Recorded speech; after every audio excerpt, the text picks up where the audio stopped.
Mula sa Misa Mayor sa Quirino Grandstand hanggang sa pagdungaw sa Plaza del Carmen, walang patid ang agos na namamanata na nais masilayan ng andas. Saksi, si Sandra Aguinaldo.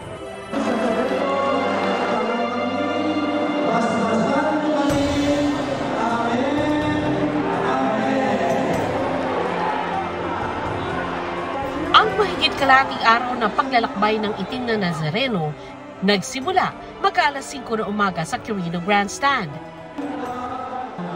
Mensahe ni Manila Archbishop Jose Cardinal Advincula sa Misa Mayor bago ang traslasyon, sana raw sa pamamagitan ng paglahok sa traslasyon, maipakita ang pananalig ng mga deboto kay Heso Kristo.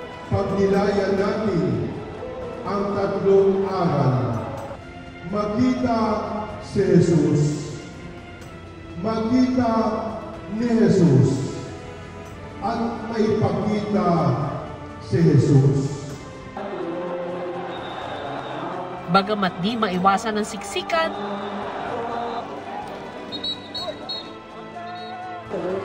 at pagtutulak ng barikadang nakaharang, mabilis ang usad ng andas patungo sa Katigbak Drive at sa loob ng 10 minuto, nasa harap na ito ng Manila Hotel.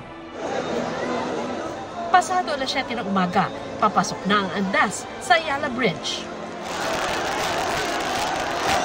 Walang humpay ang pagbabato ng panyo para maipuna sa andas. May mga sinusubukan sumampa pero sinasaway ng ihos. Ang iba, ginawa ng tulay ang ibang namamanata para maabot ang andas. Dagat ng mga tao na kahit sino matatangay sa sobrang lakas ng agos. Ang ilang deboto pilit kumapit sa bahagi ng krus na nakalitaw sa likuran ng enclosure. Kahit naka-plastic yun, matasampan. Sa puntong ito, mapapansin na bumuo na ang moisture o tubig sa salamin ng andas. Hindi nang halos maaninag ang puon. Pero ayon sa pamunuan ng Quiapo Church, posibleng dahil yan sa pag-ulan kaninang umaga. Humalo ang mainit na singaw, kaya namuo ang moisture sa salamin.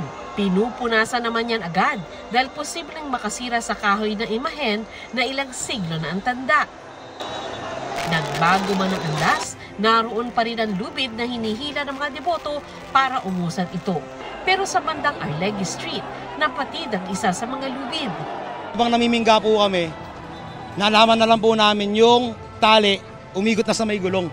Kaya nabalaw ng matagal dun sa may kanto. Ibinalik ng iho sa Quiapo Church ang naputol na lubid. Nagkagulo ang mga deboto lalo't may mga naniniwalang may dala ring pagpapala ang lubid na gamit sa traslasyon.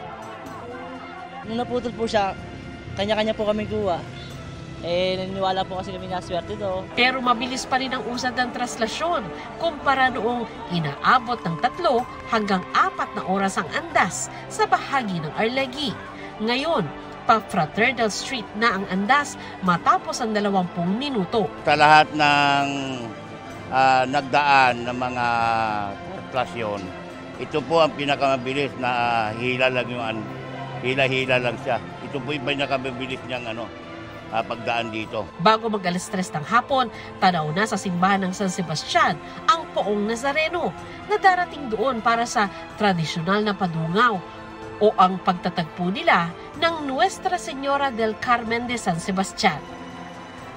Kapag tayo nakaka-experience ng difficulties, ng problema sa buhay natin, usually ang bilis nating lumapit sa isang nanay. The same is with dungaw. Sana yun po ang ating, meron tayong ina na lagi nating tatakbuhan. Sa dami ng tao, mabagal ang usad pero nakarating din sa Plaza del Carmen ang puon. Nahinto ang tradisyon ng dungaw nitong panahon ng pandemya kaya naman sa pagbabalik nito, ipinakita rin ng mga deboto ang kanilang pananabik sa tinaguriang hari at reyna ng Quiapo. Tuloy ang prosesyon hanggang sa wakas, nakauwi ang puon mag-aalas 8 ng gabi kanina. Para sa GMA Integrated News, Sandra Aguinaldo, ang inyong saksi.